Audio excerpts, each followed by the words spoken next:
लागती कृपा निध दया एक अखर हर मन बस नानक होत निहाल। मंच पर विराजमान परम पूजनीय प्रातः स्मरणीय महामंडलेश्वर श्री स्वामी अनंतानंद जी महाराज और डाडा बमाराम जी, जिनकी पवित्र यादों को समर्पित ये पूरा समागम और सदगुरु के प्यार में बैठी हुई संगत, बड़े प्यार से बोलो वाहिगुरु जी का खालसा वाहिगुरु जी की फतेह। सतगुरु मेरा सदा दया,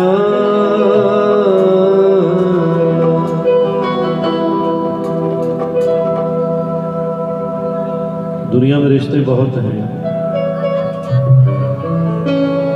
दुनिया में लोग हमें प्यार बहुत देते हैं,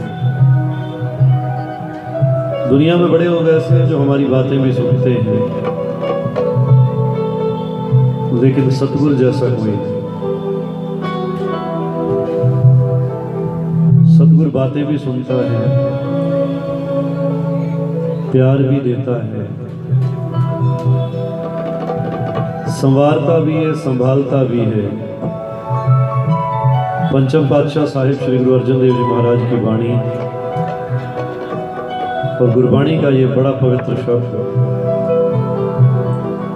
आइए अपने सदगुरु का ध्यान करते हुए कहें, सतगुरु मेरा सदा दया,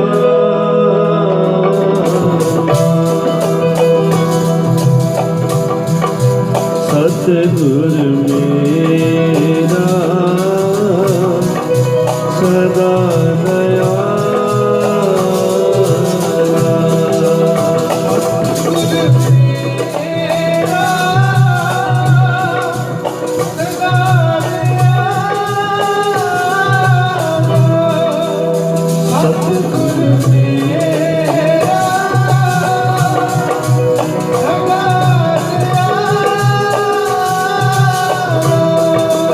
सतगुरु मेरा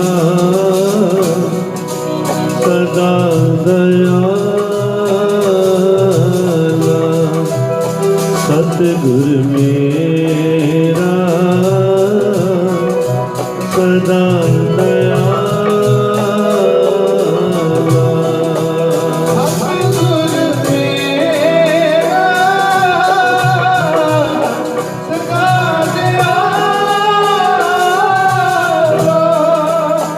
सतगुरु मेरा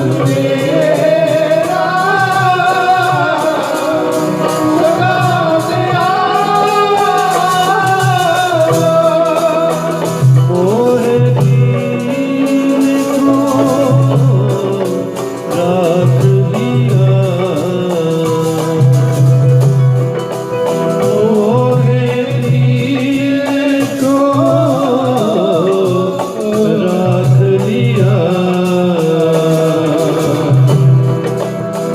सतगुरु मेरा सदा दया,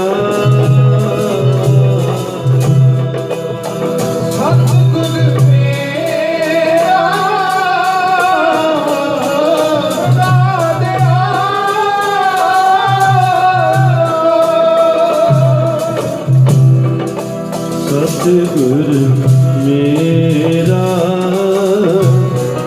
सदा दया, सतगुरु मेरा सदा दया, मोरे पीर को राख लिया,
सतगुर मेरा सदा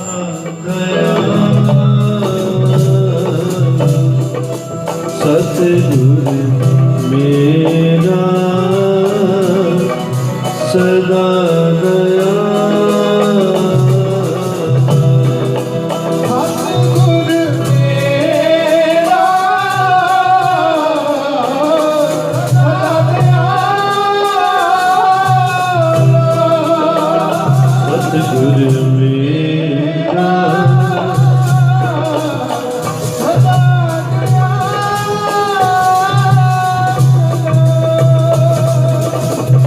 प्यारी संगत सतगुर दया करते ने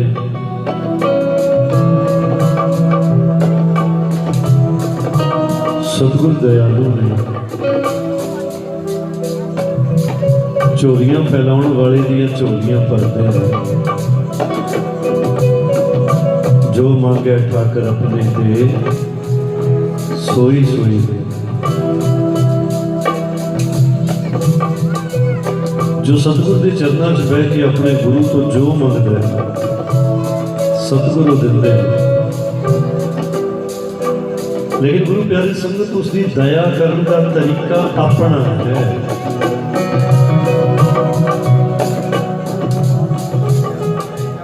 वो सतगुर साडा बनिया होया नहीं है, असी उस गुरु दे बने हुए।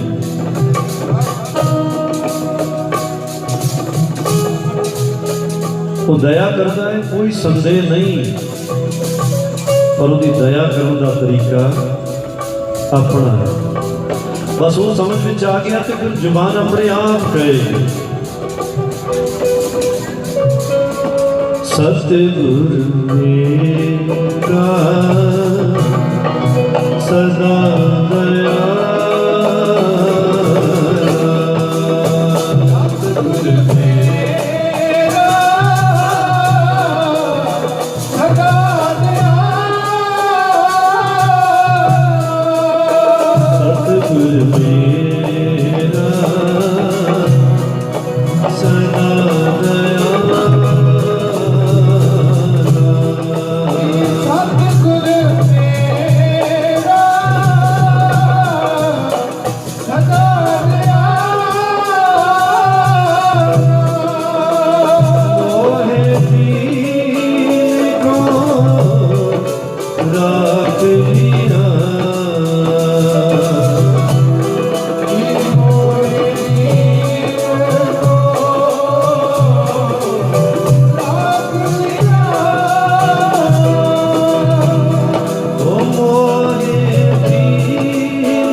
सतगुर दया करते हैं, लेकिन वो साडे बन्ने हुए नहीं, असी उन्होंने बन्ने। तो दया करते हैं किमें करते हैं, बस वो समझना है थोड़ा। आखो सतनाम, जरा एक दो बार जप लो वाहिगुरु।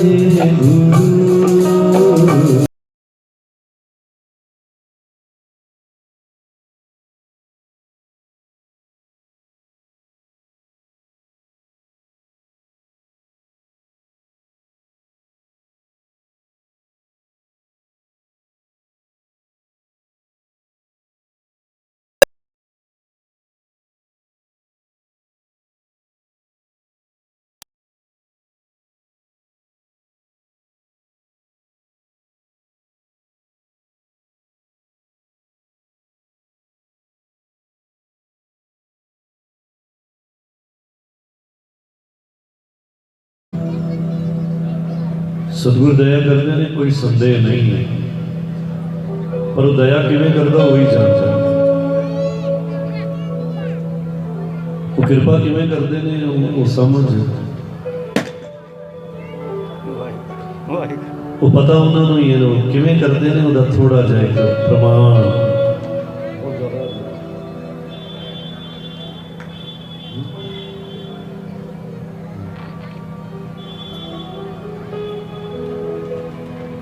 सतगुर कृपा किवें करते हैं, क्योंकि साडा बंदे दा माली दा काम पानी पाउणा, भर भर मशकां पावे। माली जिहड़ा उहदा काम है पानी पाउणा, साडा काम है बाणी पढ़ना, साडा काम है सुमिरन करना, भर भर मशकां पावे। जिन्नी हिम्मत है सिमरन करना, जिन्नी ताकत है जिन्ना समा मिल रहा है बंदगी करो, बाणी पढ़ो, नाम जपो, संगत करो, सेवा करो। माली का काम पानी पाउणा, भर भर मशकां पावे, और मालिक का काम फल फुल लाउणा, लावे या ना मर्जी होती कि सतगुर दयालु है, उसकी मर्जी है, और फल लाउणा चाहुंदा, ला दे, नहीं लाउणा चाहुंदा। तां तुसीं कहानी सुनी होएगी कि एक राजा ते एक मंत्री जंगल में जा रहे हैं, राजे के सट लग गई। राजे के सट लगी ते उहदी उंगल कट गई। उंगली कट गई तो मंत्री नूं कहंदा, राजा कहंदा बहुत दर्द हो रहा है। मंत्री कहंदा जी बहुत वधिया होया। हुण सट राजे दे लगी तो मंत्री कहंदा बहुत वधिया होया, तो राजे नूं गुस्सा आया। राजे ने उन्होंने जेल में बंद कर दिया। तो जेल में बंद करके कहंदा हुण दस चंगा होया। मंत्री हाथ जोड़ के कहंदा महाराज हुण भी बहुत चंगा ही होया। राजा कहंदा तू पागल, मैं सोचता सी कि तू मेरा मंत्री है, बड़ा सियाणा है, मेरी उंगल कट्टी कह रहे हैं चंगा होया, तेन जेल हो गई, तू कह रहे हैं चंगा होया। राजे को बड़ा क्रोध आया, उधर चला गया। एक दो दिन बाद राजा जंगल में फिर गया शिकार खेलने। कुछ शिकारी पै गए ने, सेना मर गई है, राजे को फड़ लिया तो शिकारी लै गए अपने मालिक को।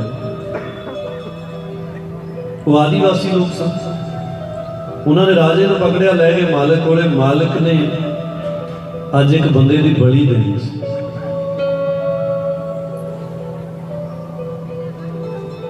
तो उसकी बलि देनी सी, तो राजे ने क्या इन्हों नवाओ इहदी बलि। उन्होंने राजे ने कहा कि इस बंदे को नवाओ इहदी बलि देवांगे। उन्होंने आउण लगे उत्ते पानी पा रहे हैं, तो एक बंदे ने जो हथ से हथ लाया, देखा उसकी उंगल कट्टी हुई। उंगल कट्टी नूं वेख्या, वो आदिवासी अपने राजे को कहते तो अधूरा है, यदि उंगल कट्टी हुई है, यदि बलि स्वीकार नहीं होएगी। उन्होंने राजे ने छड़ दिता, जा भज्जा तू साडे काम दा नहीं है। राजा वापस आया, सोचता आ गया कि जो उंगल कट्टी सी ते मंत्री कहंदा सी महाराज चंगा होया। वो भज के आया अपने मंत्री दे कोले, ते मंत्री नूं कारावास चों कढिया, मंत्री दे पैर फड़दा। मंत्री कहंदा महाराज की होया? कहंदा तू सही कहंदा सी, उंगल कट्टी तां चंगा होया। अज जे मेरी उंगल पूरी हुंदी तां उन्होंने मेरी बलि दे देनी सी। पर राजा कहंदा मंत्री नूं कहंदा एक गल नहीं समझ आई कि मेरी उंगल कट्टी, मेरी जान बच गई, ठीक है कि चंगा होया कि रब ने जो किया वो चंगा किया, पर तैनूं जेल विच रखिया, तेरे नाल की चंगा होया?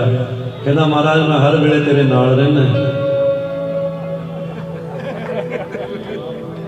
ते जे उस वेले मैं तेरे नाल हुंदा तैनूं तां छड्ड देना सी मेरी। इसलिए मैनूं जेल विच बंद किया तू नहीं, उसने बंद किया जिन्हों आपां कहने हैं तू मेरा रखा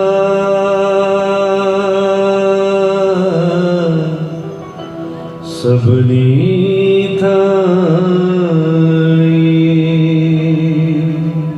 मेरा रखा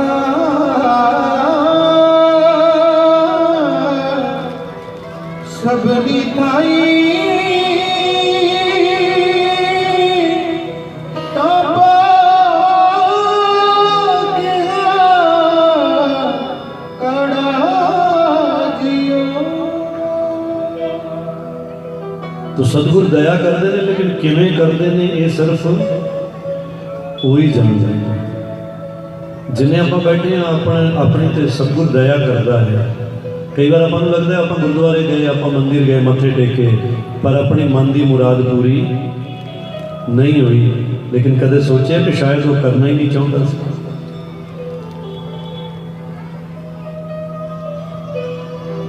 बंदे को लगता है कि शायद मेरे नाल सही नहीं हो रहा, पर सोचना, क्योंकि सतगुर परमात्मा, क्योंकि अज इस साल के समागम का आखिरी दिन है और इन्हां समागमां की मिलनी तुहाडी ते साडी इस साल की इस समागमां की मिलनी आखिरी मिलनी।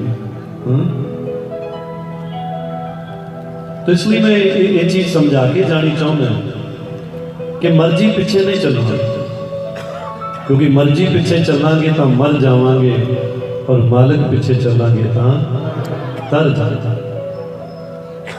तो सतगुर जो कर रहे हैं, सतगुर जो दया करता है, लेकिन उन्हें दया करने के तरीके अपने ने और वो तरीके दुनिया को समझ विच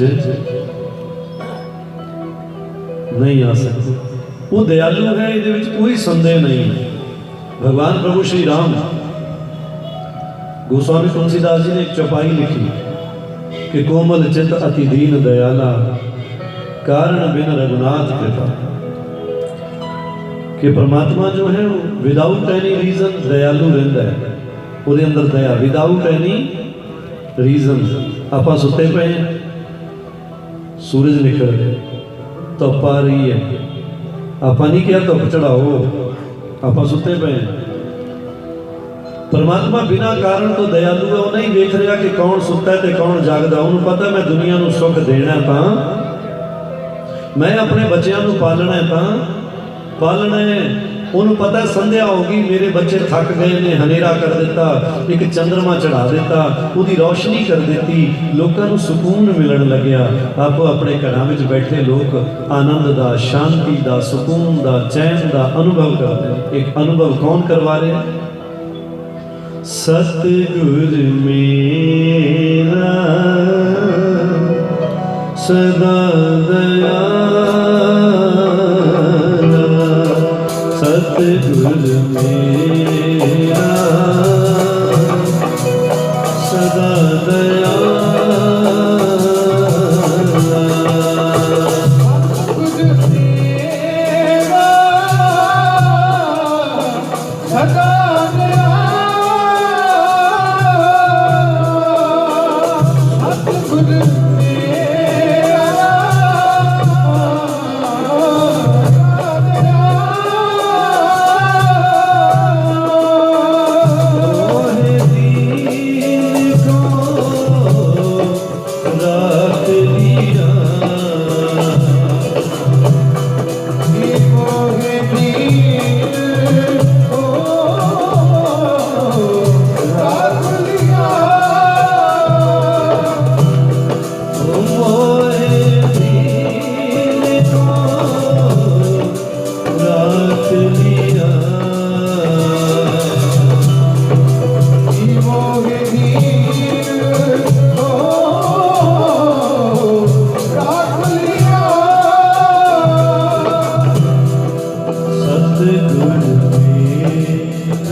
सदा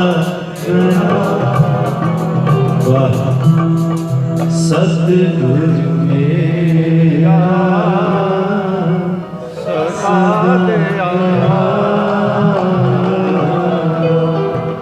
सतगुर मेरा सदा। गुरु प्यारी संगत, सतगुर कृपा कर रहा है, सतगुर दया करता, ਉਹਦਾ अंदाज ਵੱਖਰਾ है। भाई मरदाने ने कौडे राक्ष में फड़ लिया, भाई मरदाना जी ने कौडे राक्ष में फड़ लिया। कौडा राक्ष कौन है? जिहड़ा बंदियां नूं मारदा है, खांदा है। कौडे राक्ष में फड़िया भाई मरदाना जी ने, और भाई मरदाना जी ने इतिहास ही कहता कौडे राक्ष को एक शीशा से तिलस्मी शीशा, उस शीशे दे विच जदों बंदे नूं खड़ा करदा सी, उस शीशे के सामने ਤਾਂ ਸ਼ੀਸ਼ੇ ਵਿੱਚ ਉਸ ਬੰਦੇ ਦੇ ਕਰਮ ਆ ਜਾਂਦੇ ਸੀ। ਸ਼ੀਸ਼ੇ ਵਿੱਚ ਬੰਦੇ ਦੇ ਹਾਂਜੀ ਕੀ ਆ ਜਾਂਦੇ ਸੀ? ਕਰਮ। ਜੇ ਅੱਜ ਕੱਲ੍ਹ ਇਹੋ ਜਿਹਾ ਸ਼ੀਸ਼ਾ ਹੋਵੇ ਮਹਾਰਾਜ ਭੰਨ ਦਿਆਂਗੇ ਪੱਥਰ ਮਾਰ ਕੇ। ਸ਼ੀਸ਼ੇ ਮੂਹਰੇ ਉਹਦੇ ਕਰਮ ਆ ਜਾਂਦੇ ਸੀ ਸ਼ੀਸ਼ੇ ਦੇ ਵਿੱਚ, ਤੇ ਜਿਹਦੇ ਕਰਮ ਭੈੜੇ ਹੁੰਦੇ ਸੀ, ਕੌਡੇ ਰਾਖਸ਼ ਦਾ ਅਸੂਲ ਸੀ, ਜਿਹਦੇ ਕਰਮ ਭੈੜੇ ਹੁੰਦੇ ਸੀ ਉਹਨੂੰ ਭਾਈ ਮਰਦਾਨਾ ਜੀ ਨੂੰ ਖੜਾ ਕੀਤਾ। ਹੁਣ ਦਇਆ ਗੁਰੂ ਕਿਵੇਂ ਕਰਦਾ ਹੈ ਇਹ ਤਾਂ ਉਹ ਹੋਈ ਜਾਂਦਾ। ਭਾਈ ਮਰਦਾਨਾ ਜੀ ਨੂੰ ਖੜਾ ਕੀਤਾ ਉਸ ਸ਼ੀਸ਼ੇ ਦੇ ਮੂਹਰੇ। ਤਾਂ ਪਿਆਰੀ ਸੰਗਤ ਜਦੋਂ ਸ਼ੀਸ਼ੇ ਮੂਹਰੇ ਭਾਈ ਮਰਦਾਨੇ ਨੂੰ ਖੜਾ ਕੀਤਾ ਤਾਂ ਉਸ ਸ਼ੀਸ਼ੇ ਵਿੱਚ ਭਾਈ ਮਰਦਾਨੇ ਦੇ ਕਰਮ ਨਹੀਂ ਦਿਖ ਰਹੇ, ਸ਼ੀਸ਼ੇ ਦੇ ਵਿੱਚ ਗੁਰੂ ਨਾਨਕ ਦਿਖਾਈ ਦੇ ਰਹੇ। ਸਤਿ ਸ੍ਰੀ ਅਕਾਲ। ਜਦੋਂ ਉਸ ਸ਼ੀਸ਼ੇ ਦੇ ਵਿੱਚ ਗੁਰੂ ਨਾਨਕ ਦਿਖਿਆ, ਕੌਡਾ ਰਾਖਸ਼ ਕਦੇ ਗੁਰੂ ਵੱਲ ਵੇਖਦਾ ਤੇ ਕਦੇ ਗੁਰੂ ਦੇ ਸਿੱਖ ਵੱਲ ਵੇਖਦਾ, ਕਦੇ ਗੁਰੂ ਨਾਨਕ ਵੱਲ ਨਜ਼ਰ ਜਾਂਦੀ ਹੈ, ਕਦੇ ਭਾਈ ਮਰਦਾਨੇ ਵੱਲ। ਭਾਈ ਮਰਦਾਨਾ ਘਬਰਾਇਆ ਹੋਇਆ, ਅੱਖਾਂ ਬੰਦ ਨੇ। ਸ਼ੀਸ਼ੇ ਮੂਹਰੇ ਖੜਾ ਕੀਤਾ ਭਾਈ ਮਰਦਾਨੇ ਨੂੰ, ਸ਼ੀਸ਼ੇ ਵਿੱਚ ਗੁਰੂ ਨਾਨਕ ਦਿਖਿਆ। ਕੌਡੇ ਰਾਖਸ਼ ਨੂੰ ਲੱਗਿਆ ਕਿ ਇਹ ਜਿਹਦੀ ਪੂਜਾ ਕਰਦਾ, ਜਿਹਦੇ ਚਰਨਾਂ ਨਾਲ ਜੁੜਿਆ ਇਹ ਉਹ ਹੈ। ਕੌਡੇ ਰਾਖਸ਼ ਨੂੰ ਲੱਗਿਆ ਕਿ ਅੱਜ ਇੱਕ ਸਾਧੂ ਮਿਲ ਗਿਆ ਤੇ ਕਿਉਂ ਨਾ ਕੰਮ ਬਣਾਈਏ। ਉਹਨੇ ਫਟਾਫਟ ਭਾਈ ਮਰਦਾਨੇ ਨੂੰ ਸ਼ੀਸ਼ੇ ਤੋਂ ਪਾਸੇ ਕੀਤਾ ਤੇ ਪਾਸੇ ਕਰਕੇ ਕਹਿੰਦਾ ਮੈਂ ਤੈਨੂੰ ਹੁਣੇ ਹੀ ਮਾਰ ਦਿਆਂਗਾ। ਭਾਈ ਮਰਦਾਨਾ ਕਹਿੰਦਾ ਜੀ ਮੈਨੂੰ ਬਚਣ ਦਾ ਕੋਈ ਢੰਗ ਦੱਸ ਦਿਓ। ਤੇ ਕੌਡੇ ਰਾਖਸ਼ ਨੇ ਕਿਹਾ ਇੱਕ ਢੰਗ ਨਾਲ ਬਚ ਸਕਦਾ ਹੈ ਵੀ ਜਿਹਦੇ ਨਾਲ ਤੂੰ ਘੁੰਮ ਰਿਹਾ, ਜਿਹੜਾ ਪੀਰ, ਜਿਹੜਾ ਗੁਰੂ, ਜਿਹੜਾ ਵੀ ਤੇਰਾ ਕੋਈ ਰਹਿਬਰ ਹੈ, ਉਸ ਨੂੰ ਆਵਾਜ਼ ਮਾਰ। ਭਾਈ ਮਰਦਾਨੇ ਨੇ ਕਿਹਾ ਜੀ ਇੱਥੋਂ ਆਵਾਜ਼ ਕਿੱਥੇ ਸੁਣੇਗੀ? ਹੁਣ ਕੌਡਾ ਰਾਖਸ਼ ਸਮਝ ਚੁੱਕਾ ਸੀ। ਕੌਡਾ ਰਾਖਸ਼ ਕਹਿਣ ਲੱਗਿਆ ਭਾਈ ਮਰਦਾਨੇ ਨੂੰ ਤੂੰ ਆਵਾਜ਼ ਮਾਰ, ਉਹ ਜਿਹੜਾ ਸਾਹਮਣੇ ਆ ਕੇ ਤੇਰੀਆਂ ਰਾਖੀਆਂ ਕਰੀ ਜਾਂਦਾ ਹੈ ਉਹ ਇੱਥੋਂ ਤੇਰੀ ਆਵਾਜ਼ ਜ਼ਰੂਰ ਸੁਣੇ। ਭਾਈ ਮਰਦਾਨਾ ਜੀ ਨੇ ਆਵਾਜ਼ ਮਾਰੀ। ਜਦੋਂ ਆਵਾਜ਼ ਮਾਰੀ ਗੁਰੂ ਨਾਨਕ ਨੂੰ ਤੇ ਸਤਿਗੁਰੂ ਨਾਨਕ ਦੇਵ ਜੀ ਮਹਾਰਾਜ ਪ੍ਰਗਟ ਹੋਏ। ਆਖੋ ਸਤਿਨਾਮ। ਗੁਰੂ ਨਾਨਕ ਪ੍ਰਗਟ ਹੋਏ ਤੇ ਸਤਿਗੁਰੂ ਕੌਡੇ ਰਾਖਸ਼ ਨੂੰ ਕਹਿੰਦੇ ਕੌਡਿਆ ਜਦੋਂ ਤੇਰੇ ਹੱਥ ਆ ਗਿਆ ਸੀ ਤੂੰ ਇਹਨੂੰ ਮਾਰਿਆ ਕਿਉਂ ਨਹੀਂ? ਕੌਡਾ ਰਾਖਸ਼ ਹੱਥ ਜੋੜ ਕੇ ਕਹਿੰਦਾ ਮੇਰਾ ਦਿਆ ਸਾਈਆਂ ਮੈਂ ਉਹਨੂੰ ਮਾਰਦਾ ਜਿਹਦੇ ਕਰਮ ਸ਼ੀਸ਼ੇ ਵਿੱਚ ਦਿਖਦੇ ਨੇ। ਤੇ ਸਤਿਗੁਰ ਕਹਿੰਦੇ ਫਿਰ ਇਹਨੂੰ ਕਿਉਂ ਨਹੀਂ ਮਾਰਿਆ? ਭਾਈ ਮਰਦਾਨੇ ਨੂੰ ਕੁਝ ਨਹੀਂ ਪਤਾ, ਅੱਖਾਂ ਬੰਦ ਸਨ, ਸ਼ੀਸ਼ੇ ਮੂਹਰੇ ਖੜਿਆ, ਡਰਿਆ ਹੋਇਆ, ਘਬਰਾਇਆ ਹੋਇਆ। ਕੌਡਾ ਰਾਖਸ਼ ਕਹਿੰਦਾ ਜੀ ਇਹਨੂੰ ਮਾਰਦਾ ਕਿਵੇਂ? ਉਹ ਇਹਦੇ ਤਾਂ ਤਨ ਵਿੱਚ, ਰੋਮ ਰੋਮ ਵਿੱਚ, ਇਹਦੇ ਮਨ ਵਿੱਚ, ਇਹਦੀਆਂ ਅੱਖਾਂ ਵਿੱਚ, ਇਹਦੀ ਸੋਚ ਵਿੱਚ ਤਾਂ ਤੂੰ ਵਸਦਾ ਹੈ ਦਾਤਾ, ਇਸ ਲਈ ਮੈਂ ਮਾਰ ਨਹੀਂ ਸਕਦਾ। ਕਿਵੇਂ ਮਾਰਨਾ? ਸਤਿਗੁਰ ਹੱਸੇ, ਹੱਸ ਕੇ ਕਹਿੰਦੇ ਕੌਡਿਆ ਜੇ ਬੁੱਝੀ ਲਿਆ, ਜੇ ਪਹੇਲੀ ਬੁੱਝੀ ਲਈ ਹੈ ਤੇ ਕੁਝ ਮੰਗ ਲੈ। ਕੌਡੇ ਨੇ ਹੱਥ ਜੋੜ ਕੇ ਕਿਹਾ ਦਾਤਾ ਮੈਂ ਇਹਦੇ ਵਰਗਾ ਤਾਂ ਨਹੀਂ ਬਣ ਸਕਦਾ, ਮੇਰੇ ਪਾਪ ਬਹੁਤ ਹਨ, ਮੈਂ ਇਹਦੇ ਵਰਗਾ ਨਹੀਂ ਬਣ ਸਕਦਾ, ਮੇਰੇ ਪਾਪ ਬਹੁਤ ਨੇ। ਮੇਰੀ ਇੱਕ ਬੇਨਤੀ ਹੈ ਕਿ ਮੇਰੇ ਪਾਪ ਬਥੇਰੇ ਨੇ, ਪਤਾ ਨਹੀਂ ਤੁਸੀਂ ਮੈਨੂੰ ਆਪਣੇ ਚਰਨੀ ਲਾਓਗੇ ਕਿ ਨਹੀਂ ਲਾਓਗੇ। ਮੇਰੇ ਤੇ ਕਿਰਪਾ ਕਰ ਦਿਓ ਕਿ ਜਿਹਨੂੰ ਹਰ ਜਗ੍ਹਾ ਗੁਰੂ ਨਾਨਕ ਦਿਖਾਈ ਦਿੰਦਾ ਹੈ ਤੇ ਮੈਨੂੰ ਉਹਦੀ ਚਰਨੀ ਲਾ ਦਿਓ।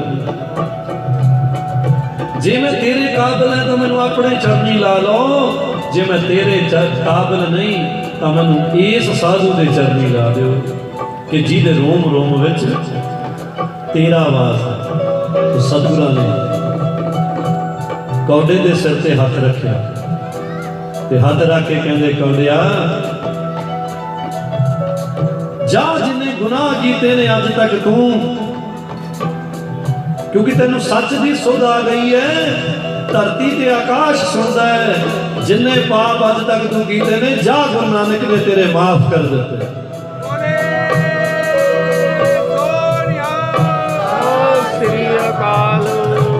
प्यारी संगत क्यों ना कही सतगुर मेरा सदा दया सतगुर मेरा सदा सतगुर मेरा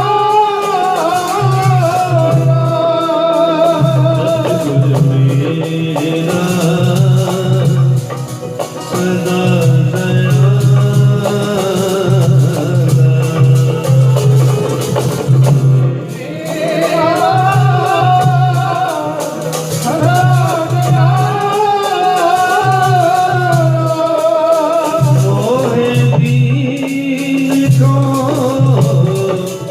राख दिया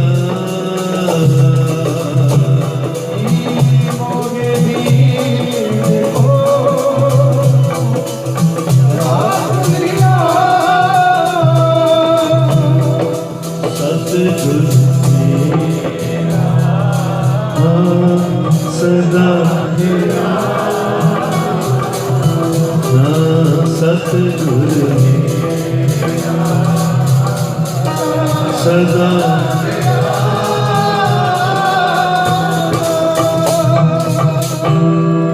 सतगुर मेरा सदा प्यारे प्यास जगानी चाहिए सतगुर दया करते हैं उन्होंने तरीका मैं फिर कह देवा माली दा कम पानी पाना ते भर भर मशकां पावे और मालिक दा कम फल फुल लाउना लावे लावे या ना लावे मर्जी ओदी है क्योंकि साडी मर्जी चलदी है अजकल तो वैसे ही नहीं चलती है अजकल किसी ने पूछ लो बच्चे नहीं सुनते जी किसी माता को पूछ लो बाबा जी घर वाला मेरा है सुनता नहीं घर वाले ने पूछो बाबा जी घर वाली ऐसी मिली है सुनती नहीं फिर दोनों को पूछो बाबा जी बच्चे ऐसे मिले जड़े फिर बच्चों को पूछो बच्चे कहते बाबा जी मम्मी डैडी ऐसे मिले जड़े साड़ी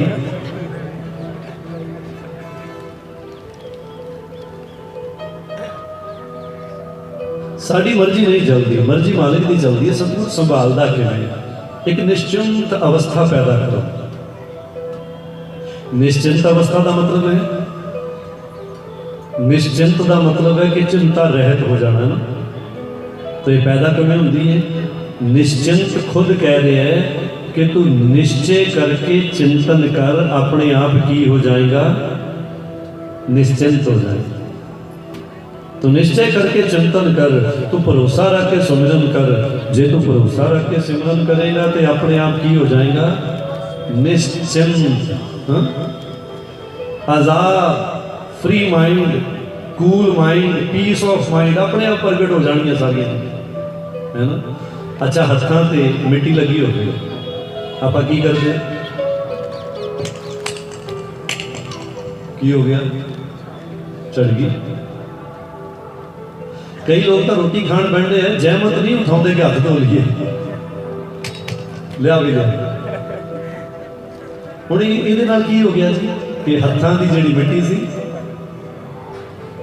हुण प्यारे तन दी मिट्टी लाउण दा आपां नूं ढंग आ गया ते मन दी मिट्टी वो लाउण दा ढंग सतगुर कोले तो सतगुर कोले की है कि सतगुर दया करता है इहदे कोई संदेह नहीं है देयर इज नो डाउट सतगुर एवरी टाइम हर पल हर घड़ी साडे ते कृपा करता है साडे ते दया करता है मेहर करता है हुण किवें करदा उहदा अंदाज वखरा थोड़ा सुन लो साहिब श्री गुरु अर्जन देव जी महाराज अच्छा गुरु नानक भाई लालो कोले गए ਉਹਦੇ ਤੇ ਵੀ ਦਇਆ ਕਰਦੇ ਤੇ ਮਲਿਕ ਭਾਗੋ ਕੋਲੇ ਗਏ ਤੇ ਉਹਦੇ ਵੀ ਕਵੀ ਲਿਖਦੇ ਨੇ ਸੱਚ ਝੂਠ ਦਾ ਫੈਸਲਾ ਕਰਨ ਲੱਗੇ ਦੋਵਾਂ ਰੋਟੀਆਂ ਨੂੰ ਫੜ ਕੇ ਘੁੱਟਦੇ ਨੇ ਮਲਿਕ ਭਾਗੋ ਦੀ ਪੂਰੀ ਕਚੌਰੀ ਵਿੱਚੋਂ ਛਿੱਟੇ ਲਹੂ ਦੇ ਆਣ ਕੇ ਫੁੱਟਦੇ ਨੇ ਮਲਿਕ ਭਾਗੋ ਨੇ ਪੁੱਛਿਆ ਸੱਚੇ ਪਾਤਸ਼ਾਹ ਇਹ ਕੀ ਹੈ तो सतगुर कहते खट्टी ये है पापियां जाबरां दी ਜਿਹੜੇ ਮਾੜੇ ਗਰੀਬਾਂ ਨੂੰ ਲੁੱਟਦੇ ਨੇ ਤੇ ਭਾਈ ਲਾਲੋ ਦੇ ਅੰਮ੍ਰਿਤ ਜਿਹੇ ਕੋਦਰੇ ਚੋਂ ਸੋਮੇ ਦੁੱਧ ਪਵਿੱਤਰ ਦੇ ਛੁੱਟਦੇ ਕਿ ਭਾਈ ਲਾਲੋ ਦੀਆਂ ਰੋਟੀਆਂ ਵਿੱਚੋਂ ਦੁੱਧ ਦੇ ਸੋਮੇ ਛੁੱਟੇ ਨੇ। ਕਿਉਂ? ਕਿਉਂਕਿ ਭਾਈ ਲਾਲੋ ਗੁਰੂ ਨਾਨਕ ਨਾਲ ਪ੍ਰੀਤ ਕਰਦਾ। ਗੁਰੂ ਪਿਆਰੀ ਸਾਧ ਸੰਗਤ, ਸਿਰਫ ਥੋੜੇ ਜਿਹੇ ਕਨਸੈਪਟ ਨੂੰ ਸਮਝ ਲੈਣਾ, ਕਿਉਂਕਿ ਅੱਜ ਕੱਲ੍ਹ ਟੈਨਸ਼ਨਸ ਬਹੁਤ ਨੇ। ਹੈ ਜਾਂ ਨਹੀਂ ਹੈ? ਹਾਂਜੀ ਹੈ। ਵੇਖ ਲਓ ਪੁਰਾਣੇ ਬਜ਼ੁਰਗ ਜਿਹੜੇ 80 ਸਾਲ ਦੇ ਹੋ ਚੁੱਕੇ ਨੇ, ਉਹ ਵੀ ਕਹਿ ਰਹੇ ਨੇ ਕਿ ਟੈਨਸ਼ਨ ਅੱਜ ਕੱਲ੍ਹ ਕੀ ਹੈ। ਅੱਛਾ, ਬਜ਼ੁਰਗਾਂ ਨੂੰ ਕਿਹਦੀ ਟੈਨਸ਼ਨ ਹੈ? ਬੱਚਿਆਂ ਦੀ। ਤੇ ਬੱਚਿਆਂ ਨੂੰ ਕਿਹਦੀ ਟੈਨਸ਼ਨ ਹੈ? ਹਾਂਜੀ, ਹੁਣ ਸੋਚਣਾ ਪੈ ਰਿਹਾ। ਬੱਚਿਆਂ ਨੂੰ ਤਾਂ ਬਜ਼ੁਰਗਾਂ ਦੀ ਕੋਈ ਟੈਨਸ਼ਨ ਨਹੀਂ ਹੈ। ਬੱਚਿਆਂ ਨੂੰ ਟੈਨਸ਼ਨ ਹੈ ਵੀ ਬਾਪੂ ਗੇਟ ਤੇ ਹੀ ਬੈਠਾ ਰਹਿੰਦਾ ਹੈ। ਇਹ ਜਾਣ ਲੱਗੇ ਵੀ ਪੁੱਛ ਲੈਂਦਾ ਵੇਅਰ ਆਰ ਯੂ ਗੋਇੰਗ, ਤੇ ਆਉਣ ਲੱਗੇ ਵੀ ਪੁੱਛਦਾ ਕਿੱਥੋਂ ਆਇਆ। ਪਿਆਰੀ ਸੰਗਤ, जरा जा समझना, क्योंकि आदमी जो है वो सतगुर कहते हैं भई परापत मानुख दे हुरिया गोविंद मिलन किए तेरी बरिया अवर काज तेरे किते न का वाहिगुरु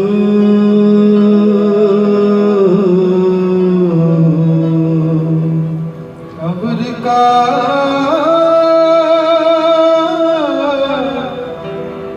तेरे किते न का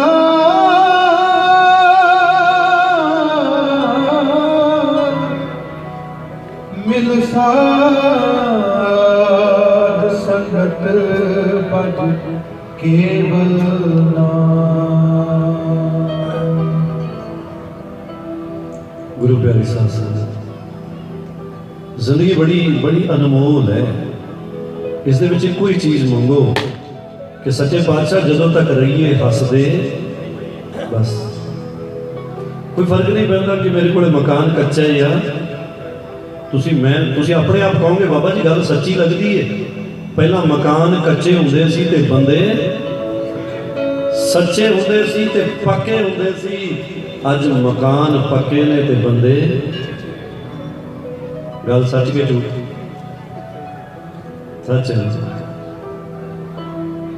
ਆਪਾਂ ਨੂੰ परमात्मा ने दुनिया की आप बेस्ट क्रिएशन है जो रब ने बनाए ढांचे ने, उन्हां विचों आपां सब तो वधिया ढांचा है।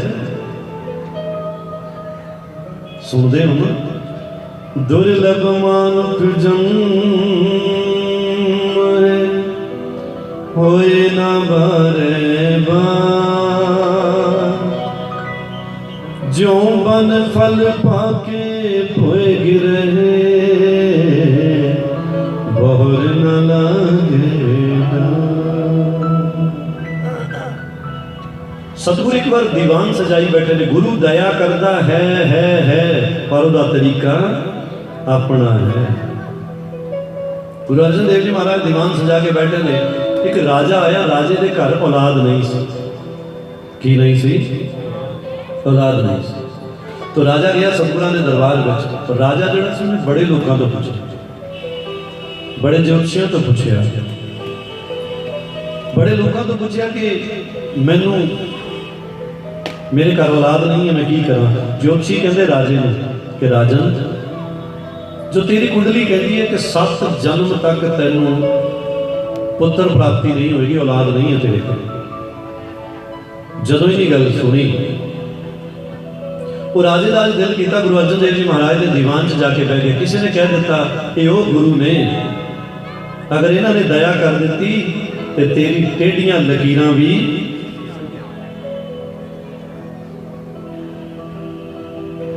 मैं एक दिन बैठा सी, मैं कलम चला रहा सी, मैं लिखा उन्होंने फकीरां बारे कि नहीं टलदे बोल फकीरां दे ये पासे बदल देंदे।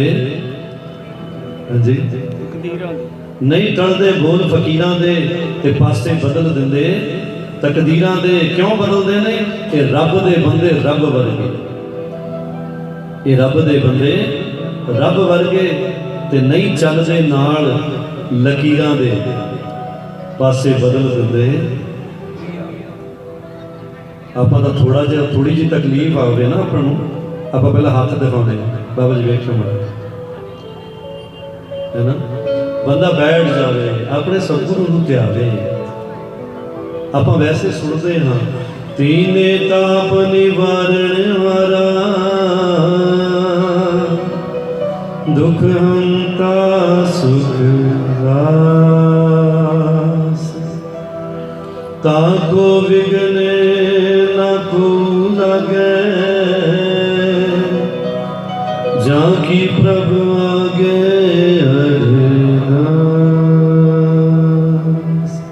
वो राजा बैठ गया सतगुरां दे दीवान में। सतगुर एक शब्द पढ़ रहे ने कि लेख न मिटही हे सखी जो लिखिया करतार कि जेड़ा उस मालिक ने लिख दिता वो कदे मिटदा नहीं। राजा सुन रहे दीवान की समाप्ति आई उठ के सारी संगत जा रही है राजा भी उठ के चल गया। जदों राजा चलिया उठ के ते लोगों ने कहा जेडे नाल गए सन उन्होंने कहा महाराज पुछ लेना सी इन्हां तों। राजा कहता पुछ के करना की है ज्योतिषी कहते सी तेरे भागां विच नहीं है। ये भी वही गल कह रहे हैं कि लेख न मिटही हे सखी जो लिखिया। गुरु प्यारी साध संगत राजा अपने घर गया अपने महलों में। रात हो रही है सोचां विच है किहड़ियां सोचां विच कि शायद मेरी मनोकामना पूर्ण नहीं हुई। रात सुता दिन निकलिया तो राजा चला जंगलों में। हुण जंगलों में चलिया राजा सवेर का टाइम है शिकार खेडण लई ते उहने की देखिया कि झोंपड़ी नूं अग लगी। उहदे बाहर एक माता एक औरत बैठी उहदे वाल खुले ने रो रही है। राजे ने ध्यान नाल झोंपड़ी नूं वेखिया उस औरत को वेख्या वो रो रही है।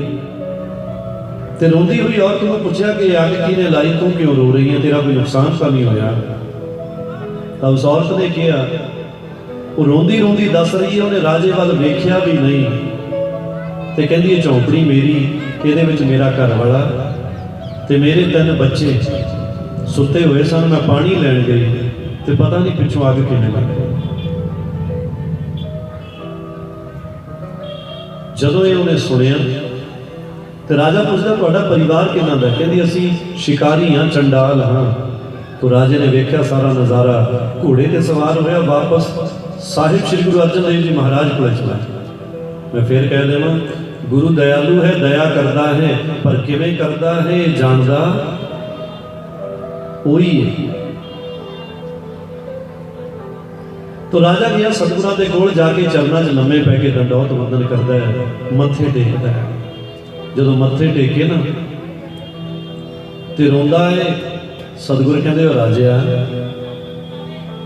रात तू सधारण कपड़ियां विच आया सी ते हुण तू राजसी लिबास विच आया है। ते हैरान होकर गुरु नूं कहंदा सच्चे पातशाह तुहानूं ये पता सी कि मैं तुहाडे संगत विच बैठा है? सतगुर कहते सानूं तां ये भी पता सी तू लैण की आया सी। बिन बोलिया सब कुछ सानूं तां ये भी पता तू लैण की आया सी। उस राजे ने कहा महाराज सच्चे पातशाह हुण मैं रात वाली गल नहीं कहण आया मैं कुछ होर पुछण आया। सतगुर कहते की? उस राजे ने कहा महाराज कल जदों मैं तुहाडे प्यारिਆਂ की संगत करके घर गया रात सुता ते मैनूं एक सुपना आया। सुपने विच मेरा अगला जन्म चंडालां दे घरे होया। शिकारियां दे घरे चंडालां दे घरे मेरा जन्म होया मेरा परिवार बढ़िया। मैं एक दिन वो घटना वेख रहे हैं कि एक झोंपड़ी विच मैं मेरे 3 बच्चे मेरी धर्म पत्नी असीं सौ रहे हैं। सवेर दा वेला वो पानी लैण गई है पिछों झोंपड़ी नूं अग लग गई। मैं ते मेरे बच्चे झोंपड़ी विच जल गए। लेकिन दाता जिहड़ा सुपना वेखे जिहड़ा सुपना मैं वेख्या रात अज सवेरे सच्चे पातशाह गुरु गरीब निवाज मैं गया जंगल विच शिकार खेडण। जिहड़ा सुपना वेख्या वो अखां नाल वेख के आ रहा मैं कि वही सुपना घटित हो गया। वो घटना घट गई कि झोंपड़ी भी हुई वो औरत भी हुई जो रात मैं सुपने विच वेख्या मेरी घरवाली सी, औरत भी हुई, झोंपड़ी भी हुई, दृश्य भी हुई और नुकसान भी उन्ना ही होया। गुरु गरीब निवाज ऐसा सुपना मैनू अज तक नहीं आया, पर मेरे नाल ही की होया। साहिब श्री गुरु अर्जन देव जी महाराज कहते हो, राजा रात जदों तू आके संगत विच बैठा ते गुरु नानक की आवाज आई, गुरु नानक का हुक्म आया सानू कि तुहाडी संगत विच एक राजा बैठा है और इहनूं पुत्र की कामना है, पुत्र चाहुंदा है, लेकिन हजे पुत्र प्राप्ति लई जिन्ने पुण्य चाहिए ने इहदे उन्ने पुण्य इहदा भांडा साफ नहीं। सतगुर कहते राजन तू गुरु नानक की संगत विच आया सी ते गुरु नानक कहते इहदे ग्रह नक्षत्र जिहड़े बने हुए ने 7 जन्मां तक इहदे औलाद है नहीं, पर गुरु नानक ने सानू कहा कि साडे दर ते आया कोई खाली नहीं जाता, इहनूं औलाद देनी। गुरु प्यारी संगत, गुरु अर्जन देव जी महाराज ने कहा राजन अगला जन्म तेरा चंडालां दे होना सी, पर गुरु नानक दी संगत विच आके तू बैठा, तू आके गुरु नानक दे गुण सुने और उस समय वो कुछ घड़ियां बहन का फल यह मिलिया कि जिहड़ा अगला जन्म तेरा चंडालां दे घरे होना सी वो एक सुपने विच ही कटिया गया।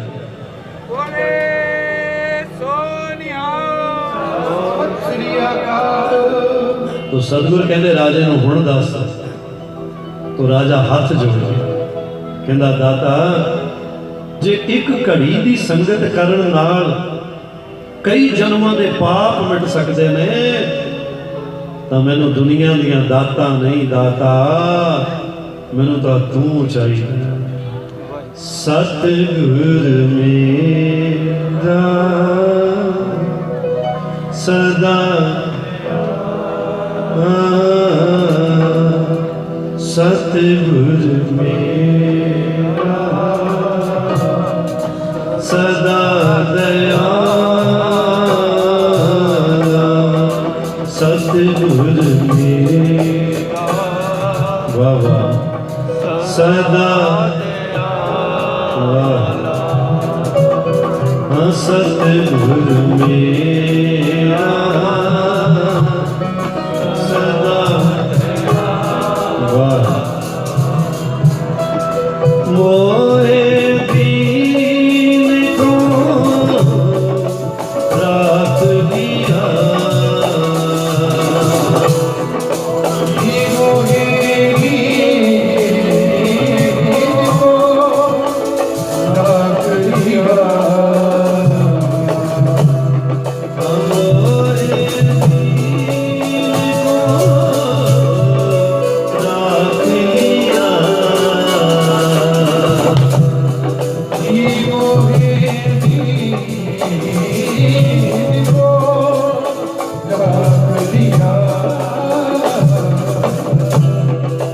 सतगुर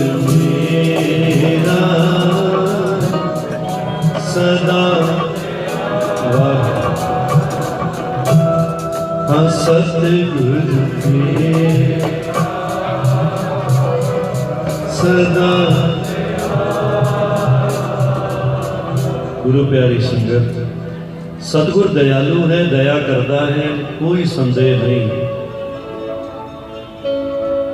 और मैं तुम्हें गल हो दसा, लोग कहते हैं जुड़ो जुड़ो जुड़ो, मैं कहना तुसी जुड़े हुए हो, बस उस जुड़ाव नूं देखना है। तो बड़े लोग कहते हैं कि भाई जुड़ो परमात्मा नाल, कहते या नहीं कहते? कहते हैं सुनते कि भाई परमात्मा नाल जुड़ो। हुण मैं कह रही कि तुसी जुड़े तो होए हो, बस उस जोड़ नूं, उस लगाव नूं देखना है। महाराज समझिए कि समझने की कोशिश करें। एक फिलोसफर बगीचे दे विच गया, एक दार्शनिक बगीचे दे विच गया, और बगीचे विच जाके उस दार्शनिक ने एक फुल नूं वेखिया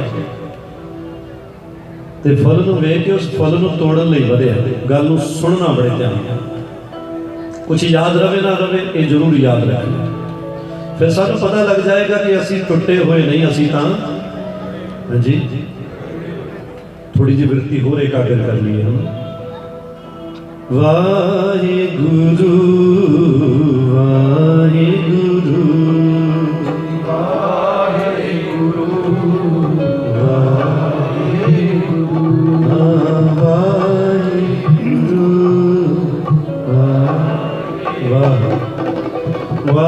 ਵਾਹਿਗੁਰੂ ਵਾਹਿਗੁਰੂ